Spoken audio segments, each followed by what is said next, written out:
Here we have a patient with a very severe septal deviation. The septum is right here in the middle, made of cartilage and bone. A significant spur at the junction of the bone and cartilage, extending all the way back into the posterior nasal cavity and obstructing her breathing significantly. Today I'm going to discuss the Lipan technique for in-office septoplasty, which includes a few variations on well-accepted techniques. So this patient has a septal deviation on the left side. This is her right nasal cavity. In order to prevent perforation, since the mucosa is usually very thin along the deviation, we created a little stab incision which will heal beautifully, and elevated all the lining off of her septum and raised a wide mucoperichondral periosteal flap from the floor of the nose past the bony cartilaginous junction and superiorly high enough so that we're above the deviation on the contralateral side. That way, when you dissect the mucoperichondral periosteal flap on the contralateral side, there's much less of a chance of perforating, and with this intact mucosa, I'm not afraid of creating any permanent perforations by tearing the lining on both sides. So now, we'll proceed with the septoplasty portion of the procedure. Here she has a cartilaginous and bony deviation.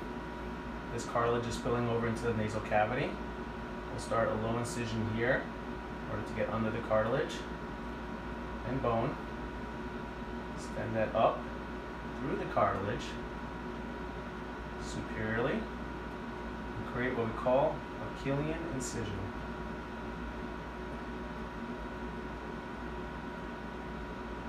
Just like that. Right. Next, we'll use a caudal elevator to start to lift the lining of the septum off the deviated cartilage and bone, very gently as to not tear it or create any perforations.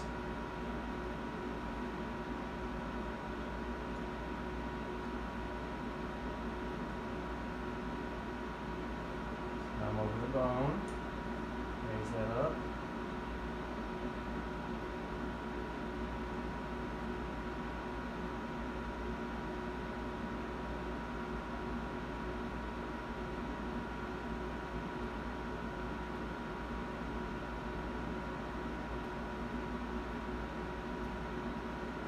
Elevate here along the bone inferiorly, also known as the maxillary crest.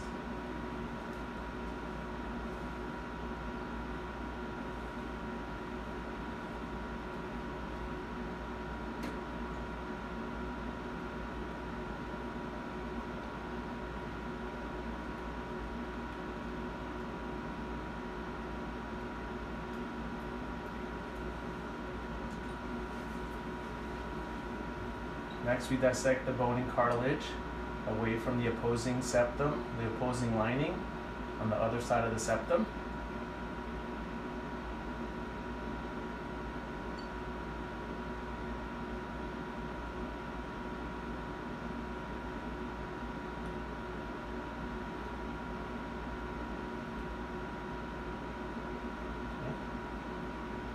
And we'll remove this cartilage and bone, and once this heals flat, it'll be 100 times better for her breathing.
Watch these two moves. Ready?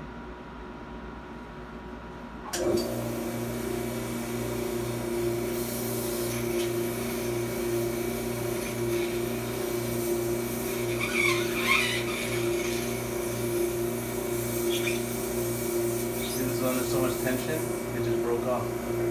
Yeah. Okay, now we'll remove more of the bony component right here posteriorly.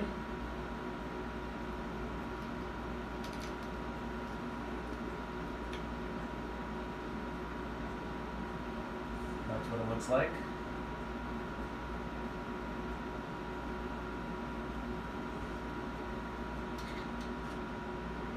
And more of the bony component inferiorly.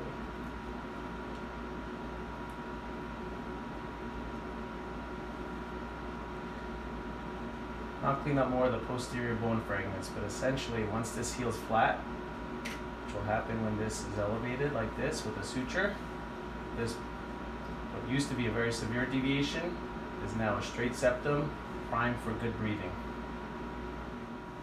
So we'll finish the septoplasty by removing just a few more pieces of deviated cartilage and bone. Here anteriorly, that's bone, which we'll remove gently.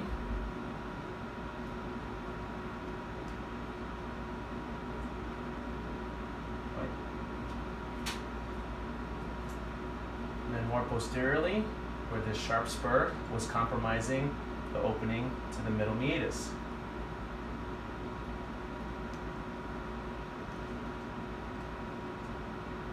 Just like that. So that this flap, when it heals, will be away from the middle meatus and prevent her from having another risk factor for chronic sinusitis.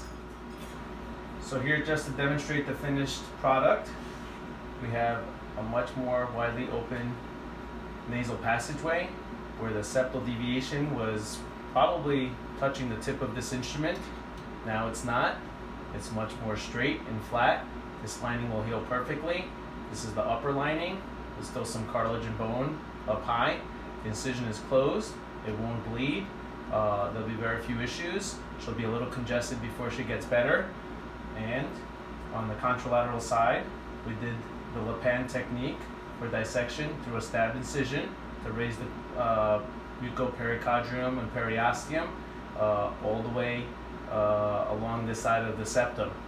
Here's our suture. We're approximating the incision, and if I had to guess, our incision is back here. So we have a raw edge on the left side back there, and a raw edge on the left side up here, making sure that there will be no perforations, and she'll have excellent healing and excellent results in the future.